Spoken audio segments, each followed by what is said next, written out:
बिस्मिल्लाहिर्रहमानिर्रहीम। अस्सलाम वालेकुम दोस्तों, मैं समी टॉक्स यूट्यूब चैनल पे आप सबको खुशामदीद कहते हैं। लेक्चर नंबर 2 में हम आप सबके सामने हाज़िर हैं, जिसमें हम कंप्यूटर हार्डवेयर के बारे में बात करेंगे। सबसे पहले कंप्यूटर हार्डवेयर में जो मोस्ट इम्पॉर्टेंट चीज़ है वो क्या है? System unit. अब सिस्टम यूनिट के अंदर कौन कौन सी डिवाइसेस है, कौन कौन सी इक्विपमेंट्स है, इलेक्ट्रिकल कंपोनेंट्स हैं, वो सारे हम वन बाय वन डिस्कस करेंगे। सो फर्स्ट ऑफ ऑल सबसे पहला जो है वो है मदरबोर्ड। मदरबोर्ड इट मींस, जैसे हम मैथ्स में कहते हैं कि math is the mother of all sciences, तो इसी तरह कंप्यूटर साइंस में भी है कि मदरबोर्ड सारे बोर्ड्स का एक मेन बोर्ड होता है। इट मींस जितनी भी हमारे छोटे छोटे बोर्ड्स होते हैं वो सारे छोटे छोटे बोर्ड्स और सर्किट्स मिल के अटैच होते हैं, एम्बेड होते हैं, एक मदरबोर्ड पे एम्बेड होते हैं। इस वजह से इसको हम कहते हैं प्रिंटेड सर्किट बोर्ड। इस पे सारे capacitors, resistors, memory chips, RAM, ROM, hard disk सारे अपने प्रिंटेड लाइंस के ज़रिए अटैच होते हैं। दूसरे नंबर पे हमारे पास है पावर सप्लाई। किसी भी हार्डवेयर डिवाइस में, भले वो कंप्यूटर डिवाइस हो या कोई भी हार्डवेयर डिवाइस हो, उसमें एक पावर सप्लाई का यूनिट होता है। पावर सप्लाई का मकसद है कि आप इलेक्ट्रिसिटी को उसमें यूज़ करते हैं। इलेक्ट्रिसिटी को हम उस डिवाइस के साथ केबल के ज़रिए कनेक्ट करते हैं ताकि वो हम उस डिवाइस को प्रॉपर्ली यूज़ कर सकें। इलेक्ट्रिसिटी, इलेक्ट्रिकल करंट या फिर मैकेनिकल करंट या मैकेनिकल एनर्जी, केमिकल एनर्जी और सोलर एनर्जी को भी हम पावर सप्लाई यूनिट में इस्तेमाल कर सकते हैं। कंप्यूटर में प्रॉपर एक पावर सप्लाई यूनिट होता है जिसके ज़रिए हम कंप्यूटर को मतलब कि ऑन करते हैं। तीसरे नंबर पे हमारे पास है CPU, central processing unit. CPU क्या कहते हैं? सीपीयू को हम इस तरह कह सकते हैं, इस तरह डिफ़ाइन कर सकते हैं जिस तरह हमने मदरबोर्ड को कहा कि math is the mother of all sciences, motherboard is the main board of all the smaller boards. इसी तरह हम सीपीयू को कह सकते हैं कि CPU is the brain of the computer system. इस वजह से इसको ब्रेन कहते हैं कि इसमें माइक्रो प्रोसेसर मौजूद होते हैं। माइक्रो प्रोसेसर टेक्नोलॉजी जो हमने इससे पहले वाली वीडियो में हमने डिटेल में बताया था कि 4 जनरेशन्स जो कंप्यूटर्स थे उनमें माइक्रो प्रोसेसर टेक्नोलॉजी इस्तेमाल हुई थी। माइक्रो प्रोसेसर टेक्नोलॉजी का फ़ायदा क्या था? उसका ये फ़ायदा था कि उसमें मल्टीपल कोर्स के सिस्टम हम क्रिएट कर सकते हैं, बना सकते हैं, जो कि मल्टीटास्किंग ऑपरेटिंग सिस्टम को भी रन कर सकते हैं, जिसमें सिंगल कोर प्रोसेसर होते हैं, dual core, quad core, hexa core and octa core processors मौजूद होते हैं। सीपीयू में मेन 3 कैटेगरीज होते हैं। कौन कौन से? Memory unit, control unit, ALU unit. Memory unit जिसमें हम कैशे मेमोरी और रजिस्टर्स की बात करते हैं जो सीपीयू के अंदर होते हैं, जो सबसे फास्टेस्ट मेमोरी लोकेशंस होते हैं, ठीक है। उसके बाद कंट्रोल यूनिट। कंट्रोल यूनिट का मकसद है कि जिसमें आप ऑपरेशंस, जितनी भी आपके प्रोसेसर के अंदर जितनी भी ऑपरेशंस परफॉर्म होते हैं वो कंट्रोल यूनिट के अंदर परफॉर्म होते हैं। तीसरे नंबर पे अरिथमेटिक लॉजिक यूनिट, जिसमें arithmetic operations, plus minus, multiplication, divisions या फिर लॉजिकल ऑपरेशंस, कंपैरिजन ऑपरेशंस, जिस तरह ग्रेटर देन, लेस देन, ये वाले ऑपरेशंस अरिथमेटिक लॉजिक यूनिट में परफॉर्म होते हैं। सीपीयू मेनली करता क्या है?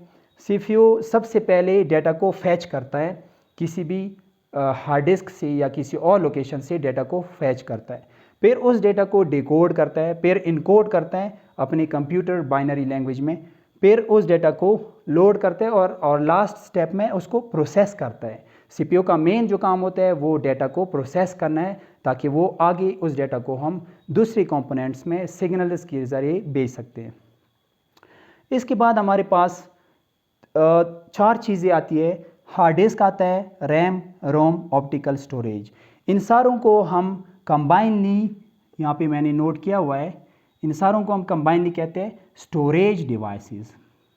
ये हमारे पास स्टोरेज डिवाइसेस है जिसमें हम मल्टीपल तरीक़ों से डिफरेंट वेज़ के ज़रिए हम डेटा को स्टोर कर सकते हैं, डेटा को प्रोसेस कर सकते हैं और उस डेटा से हम कुछ भी अपनी ज़रूरत के मुताबिक फ़ायदा ले सकते हैं। तो हार्ड डिस्क की अगर मैं बात करूं, हार्ड डिस्क मेनली एक हार्डवेयर कंपोनेंट होता है जिसमें मैग्नेटिक डिस्क होते हैं। जो पुराने हार्ड डिस्क होते हैं उसमें मैग्नेटिक डिस्क होते हैं, उसमें प्लेटर्स होते हैं। वो प्लेटर्स आपस में कनेक्टेड होते हैं और इलेक्ट्रिकल करंट के ज़रिए डाटा हम हार्ड डिस्क में स्टोर करते हैं। इसको हार्ड डिस्क को हम सिंपली सेकेंडरी स्टोरेज कहते हैं। इसके आगे जो टॉपिक आएगा रैम एंड रोम, उसको उन दोनों को हम कहते हैं प्राइमरी स्टोरेज। तो ये प्राइमरी स्टोरेज है, हार्ड डिस्क सेकेंडरी स्टोरेज कहलाता है। हार्ड डिस्क जो है हमारे पास परमानेंट स्टोरेज भी कहते हैं और इसमें ज़्यादा डेटा हम स्टोर कर सकते हैं। हार्ड डिस्क की दो कैटेगरीज़ है, कौन कौन से हैं? साटा हार्ड डिस्क है और SSD हार्ड डिस्क है। दोनों में फ़र्क है, हम आगे जाके एक और वीडियो में डिफरेंट हार्ड डिस्क के बारे में बताएंगे कि कौन से हार्ड डिस्क को, कौन से हार्ड ड्राइव्स को हम प्रेफर करेंगे अपने डेली यूज़ के हिसाब से। अगर प्रोग्रामर है तो वो कौन से हार्ड ड्राइव्स को यूज़ करेंगे, अगर वो बिज़नेस यूज़र है, अगर वो बिज़नेस पर्सन है तो वो उनके लिए कौन से हार्ड ड्राइव्स होने चाहिए, प्रोसेसिंग पावर किसकी ज़्यादा अच्छी होती है, वो डिफरेंट एक अलग सी एक वीडियो बनाएंगे। उसके बाद हम आते हैं रैम। रैम हमारे पास, इसको सिंपल अल्फाज में, एक ऐसा स्टोरेज डिवाइस होता है जिसमें डेटा कंप्यूटर जब ऑन करते हैं इसमें डेटा लोड हो जाता है। डेटा कहाँ से लोड हो जाता है? हार्ड डिस्क से या फिर रोम के लोकेशन से ये डाटा रैम के अंदर स्टोर हो जाता है। RAM at the running time, RAM उस डेटा को रन कर रहा होता है, उस प्रोग्राम को रन कर रहा होता है, ताकि जो प्रोग्राम कंप्यूटर के अंदर उसी लम्हे उसी टाइम पे जो रन हो रहे थे वो हमारे पास रैम में स्टार्ट होते हैं। और रैम, इस वजह से रैम की जो स्टोरेज होती है comparing to other drives like hard disk थोड़ी सी कम होती है, क्योंकि इसमें रनिंग जो प्रोग्राम्स होते हैं वो हमारे पास रैम में जाते हैं। डिफरेंट किस्म की रैम है आजकल कंप्यूटर्स में, DDR3 रैम है, DDR4 रैम है, ठीक है। रैम की अगर मैं बात करूं, दो कैटेगरीज है रैम की, एस रैम, स्टैटिक रैम और डायनेमिक रैम। स्टैटिक रैम थोड़े से फास्टर होते हैं as compare to dynamic RAMs. Reason ये है कि स्टैटिक रैम जो होते हैं वो 20 नैनोसेकंड से 40 नैनोसेकंड्स इनकी प्रोसेसिंग होती है, जबकि डायनेमिक रैम्स वो कंपेरेबली टू स्टैटिक रैम वो स्लोअर होते हैं, बिकॉज 60 नैनोसेकंड टू 100 नैनोसेकंड थोड़ा सा ज़्यादा टाइम इनका प्रोसेसिंग टाइम होता है। That's why dynamic RAMs are slower than static RAM. अब उसके बाद हम जाते हैं रोम पे। रोम एक हमारे पास सर्किट, एक छोटा सा एक चिप होता है जो कंप्यूटर के मदरबोर्ड पे एम्बेड होता है। उस चिप में हमारे पास स्टार्टअप प्रोग्राम्स, बूटेबल ऑपरेशंस और ऑपरेटिंग सिस्टम लोड होता है।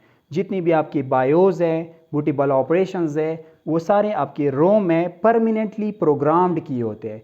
परमानेंटली प्रोग्राम का मकसद ये है कि रोम में जो डाटा हम एम्बेड करते हैं वो एक ख़ास तरीके से, एक ख़ास प्रोग्राम के ज़रिए उसके अंदर, चिप के अंदर एम्बेड करते हैं, ताकि उसको हम बार बार चेंज ना कर सके। उसको एक ही दफ़ा हम एम्बेड करते हैं ताकि बायोस जो है वो बार बार हमें चेंज ना करनी पड़े और ज़रूरत के मुताबिक हम उसको यूज़ कर सकें। रोम में एक सिंपली एक प्रोसेस चलता है, उसमें एक प्रोसेस चलता है जिसको हम कहते हैं power on self test. Power on self test में क्या होता है, बायोस इंस्ट्रक्शन देता है CPU को कि वो मेमोरी लोकेशंस पे, डिफरेंट लोकेशंस पे चेक करे, डिफरेंट पेरिफेरल डिवाइसेस को चेक करे कि अगर वो पेरिफेरल डिवाइसेस सही तरह काम कर रहे हैं, उनके ड्राइवर्स सही तरह काम कर रहे हैं, तो फिर क्या होता है, power on self test complete हो जाता है, वो पास हो जाता है। जब power on self test complete हो जाता है, फिर CPU क्या करता है, ऑपरेटिंग सिस्टम को सिस्टम के अंदर लोड कर देता है। तब जाके हमारे पास विंडोज़ की सूरत में या लिनक्स की सूरत में या मैक ऑपरेटिंग सिस्टम की सूरत में एक स्क्रीन ओपन हो जाता है जिस पे हम लॉगिन करते हैं और एक user interface, graphical user interface को हम यूज़ कर सकते हैं। रोम में फिर 3 कैटेगरीज़ है। प्रोग्रामेबल रोम है। प्रोग्रामेबल रोम का सिंपली एक ही लाइन में अगर मैं बता दूं कि इसमें हम प्रोग्रामिंग के ज़रिए डेटा को फैच करते हैं, प्रोग्राम लिखते हैं, कोड करते हैं ताकि डेटा को इसके अंदर फैच कर सके। फिर इलेक्ट्रिकल प्रोग्रामेबल रोम, इसमें हम इलेक्ट्रिक करंट के ज़रिए प्रोग्राम करते हैं, लेकिन एट द सेम टाइम हम इलेक्ट्रिक करंट को भी यूज़ करते हैं। फिर तीसरे नंबर पे इलेक्ट्रिकल इरेसेबल प्रोग्रामेबल रोम, इसमें हम डेटा को इरेज भी कर सकते हैं। तीसरे नंबर पे जो है, इस रोम का मकसद है कि डेटा को हम इरेज भी कर सकते हैं, उसको वॉश भी कर सकते हैं, ताकि हम उसमें एक नया डेटा, उसमें अपडेटेड डेटा दोबारा से इनकोड कर सके, उसके अंदर एम्बेड कर सके, या उसके अंदर जो प्रोग्राम है उसको दोबारा हम एम्बेड कर सके और पिछले वाले डेटा को इरेज कर सके, वॉश कर सके। ये 3 किस्म के हमारे पास रोम होते हैं। 7 नंबर पे हमारे पास ऑप्टिकल स्टोरेज आता है। ऑप्टिकल स्टोरेज ये एक थोड़ी सी पुरानी टेक्नोलॉजी है, जो हमारी पहले हमारे फ्लॉपी डिस्क्स होते थे, फिर सीडीज़ आ गई, फिर डीवीडीज़ आ गए, फिर ब्लू रे डिस्क आ गए। आजकल तो टेक्नोलॉजी चेंज हो गई, इन चीज़ों की जगह हमारे पास यूएसबी फ्लैश ड्राइव्स आ गए, मेमोरी कार्ड्स आ गए, ठीक है, बाकी चीज़ें आ गई। तो लेज़र टेक्नोलॉजी के ज़रिए हम डेटा को रीड करते हैं, राइट करते हैं। डिफरेंट किस्म के इनके ऑप्टिकल स्टोरेज होते थे। जैसे हमारे पास सीडी है, 700 MB तक इसमें डेटा हम स्टोर कर सकते थे। उसमें हम सीडी बर्न करते थे, कंप्यूटर में सीडी रोम में लगाते थे, तो डेटा हम बर्न करते थे, उसमें डेटा हम लोड करते थे सीडी में। फिर डीवीडीज़ आ गई, डीवीडीज़ 4.8 GB, जो पहले थोड़े से फिल्में बनती थी, ड्रामे बनते थे, वो डीवीडीज़ पे पहले आए थे। मतलब 4.8 GB मल्टीपल डीवीडीज़ हम लोग बनाते थे। ड्रामा जो शोबिज़ इंडस्ट्री है उसमें भी डीवीडीज़ का काफ़ी इस्तेमाल हुआ था। फिर ब्लू रे डिस्क आ गए। ब्लू रे डिस्क का मतलब है कि वो 50 GB तक वो डेटा स्टोर कर सकते हैं। ये सारे ऑप्टिकल स्टोरेज लेज़र टेक्नोलॉजी को यूज़ करते हैं। ब्लू रे डिस्क अभी भी यूज़ होते हैं। अभी भी जो हमारे पास ऑनलाइन जो हमारे पास मूवीज़ पड़े होते हैं, प्रोग्राम्स पड़े होते हैं, वो ज़्यादातर ब्लू रे डिस्क फाइल में पड़ी होती है। उनको हम डाउनलोड करते हैं, फिर बर्न करते हैं, अपने पास एक्जी फाइल को एग्जीक्यूट करते हैं, फिर जाके हमारे पास कोई ना कोई प्रोग्राम इंस्टॉल हो जाता है कंप्यूटर में। लास्ट में हमारे पास है पोर्ट्स। कंप्यूटर के अंदर डिफरेंट किस्म के पोर्ट्स होते हैं। HDMI पोर्ट्स होते हैं, जिसमें हम केबल कनेक्ट करते हैं, तो कोई स्क्रीन लगाते हैं, कोई प्रिंटर लगाते हैं, कोई और चीज़ लगाते हैं, कोई और डिवाइस पोर्ट के ज़रिए हम कनेक्ट करते हैं। सीरियल पोर्ट होते हैं, पैरेलल पोर्ट होते हैं। इनकी डिफरेंट यूजेज है हर एक डिवाइस के लिए, हर एक कंपोनेंट के लिए। जो हमारे पास ICT डिवाइस है, information and communication technology devices, वो जो डिवाइसेस है वो डिफरेंट पोर्ट्स के ज़रिए कंप्यूटर के साथ कनेक्ट होते हैं। जब कंप्यूटर के साथ कनेक्ट होते हैं, फिर ऑपरेटिंग सिस्टम चेक करता है इस बायोस प्रोसेस के ज़रिए, इस पोस्ट प्रोसेस के ज़रिए उनके ड्राइवर्स चेक होते हैं। अगर वो प्रॉपर्ली काम करते हैं, फिर ऑपरेटिंग सिस्टम रिस्पॉन्ड करता है हमें कि ये सिस्टम, ये जो कंपोनेंट आप अटैच कर रहे हैं, ये प्लग एंड प्ले डिवाइस है या कोई और डिवाइस है, या इसको ड्राइवर्स की ज़रूरत है। वो फिर लोड हो जाता है और वो कंप्यूटर के साथ प्रॉपर्ली कनेक्ट हो जाता है। इसी तरह ऑडियो एट्सेट्रा, वीडियो के पोर्ट्स होते हैं, बहुत सारे हमारे पास पोर्ट्स होते हैं। तो आज के लिए इतना ही काफ़ी है।